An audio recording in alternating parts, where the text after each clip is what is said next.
नमस्कार, मी पंजाब डक हवामान अभ्यासक मुक्काम पोस्ट कुगळी धामणगाव तालुका शिलो जिल्हा परभणी. आजपासूनचा खास करून शेतकऱ्यांसाठी अंदाज देत आहे, कारण की राज्यामध्ये पूर्व विदर्भ, पश्चिम विदर्भ, मराठवाड्यामध्ये, मध्य महाराष्ट्रामध्ये विखुरलेल्या स्वरूपाचा एक अवकाळी पाऊस येणार आहे. म्हणून हा अंदाज सर्व शेतकऱ्यांना लक्षात घ्यायचा. सर्वदूर पडणार नाही, फक्त विखुरलेल्या स्वरूपात जिल्ह्यातल्या कुठंतरी 5-6 ठिकाणी जिल्ह्यात पडू शकतो. म्हणून हा अंदाज विदर्भ, मराठवाड्यातल्या शेतकऱ्यांनी हा अंदाज लक्षात घ्यायचा.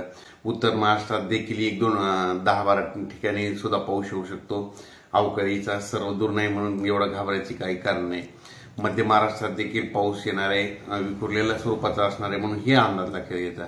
त्याच्यानंतर मराठवाड्यातल्या शेतकऱ्यांनी देखील लक्षात घ्यायचं की परभणी जिल्हा झाला, बीड जिल्हा झालं, उस्मानाबाद, तसेच नंतर लातूर जिल्ह्यामध्ये सर्वदूर पडणार नाही. जिल्ह्यात एखाद्या 10-12 ठिकाणी पाऊस पडेल, म्हणून हा अंदाज लक्षात घ्यायचा. त्याच्यानंतर पूर्व विदर्भात आणि पश्चिम विदर्भात थोडं पावसाचं प्रमाण जास्त राहणार आहे. म्हणून खास करून पूर्व विदर्भातल्या शेतकऱ्यांनी ज्यांचा कांदा काढणी चालू त्यांनी थोडी काळजी घ्यायची, कारण की पूर्व विदर्भ आणि पश्चिम विदर्भामधल्या जिल्ह्यामध्ये थोडं जास्त प्रमाणात पावसाचं अवकाळी पाऊस असणार आहे, म्हणून हा अंदाज लक्षात घ्यायचा. पण राज्यात हा सर्वदूर पाऊस पडणारच नाही, फक्त विखुरलेल्या स्वरूपात आहे, म्हणून हा अंदाज लक्षात पण लागेल. तर ज्यांचा कांदा काढणी चालू आहे तर त्या शेतकऱ्यांनी काय करा, 5 एप्रिलच्या अगोदर तुम्ही तुमचा कांदा झाकून ठेवा, कारण की राज्यामध्ये 6, 7, 8 दरम्यान परत एक अवकाळीचं पाऊस असणार आहे.